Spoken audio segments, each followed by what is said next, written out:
Tuan-puan, ada tak bisnes yang tak membawa kepada apa-apa kerugian? Saya ada satu, tuan-puan. Bisnes ni tak akan bawa kepada kerugian, tuan-puan. Yang ada hanyalah untung sedikit ataupun untung banyak sahaja. Rugi tak ada. Apa dia, tuan-puan?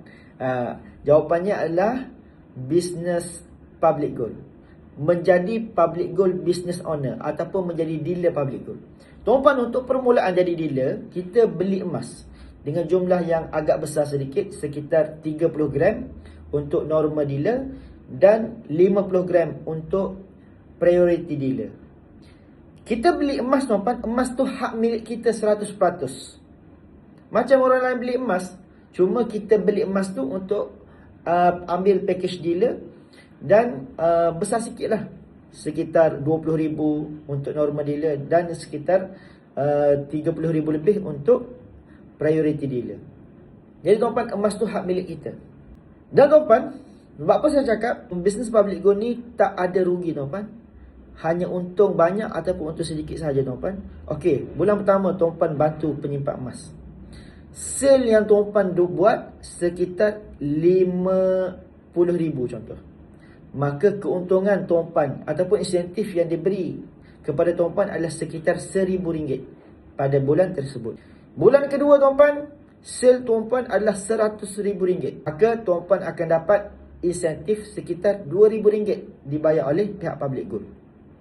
Andai kata bulan ketiga sale drop, jatuh, tuan-puan, sale tuan-puan sekitar RM25,000 saja, tuan-puan akan dibayar oleh public gold sekitar RM500. Dan anda kata bulan keempat tak ada sale langsung, benda ni mustahil lah berlaku. Tak ada sale langsung, sale kosong, tuan-puan tak dibayar dengan apa-apa insentif. Ada rugi tak, tuan-puan? Tak ada rugi. Sama ada tuan-puan untung banyak ataupun untung sikit, ataupun tuan-puan tak untung langsung. Rugi tak ada. Berbeza dengan bisnes lain, tuan-puan. Kalau kita tengok orang jual pasar malam ke, jual air, jual ayam, ataupun jual apa-apa produk, tuan-puan, rugi tu biasa. Naik turun dalam bisnes biasa. Rugi tu confirm, tuan-puan. Tapi bersama dengan public gold ni, rugi tak ada. Istilah rugi tak ada. Yang ada untung sedikit ataupun untung banyak sahaja. Mungkin awal-awal dapat sekitar 200, 300. Lepas tu naik sampai 1,000, naik sampai 5,000, turun balik 3,000. Dia lebih kurang macam tu lah, bergantung kepada sale. Nak jadi negatif tak ada, tuan-puan. Tak ada negatif. Tak ada negatif, tak ada istilah rugi jadi dealer public gold.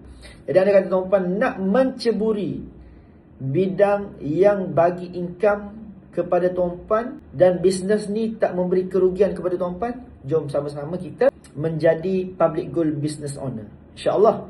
Bersama tim saya, tuan-puan, bersama tim G100 Network yang dipimpin oleh Tuan Muhammad Zulkifli Syafi'i, tuan-puan boleh capai financial freedom ataupun passive income RM5,000 sebulan dalam tempoh 24 bulan sahaja.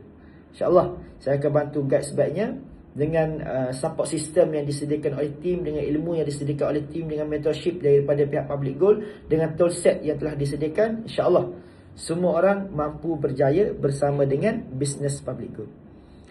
Nak saya bantu tuan-puan jadi dealer public gold, boleh DM saya akan bantu guide sebaiknya.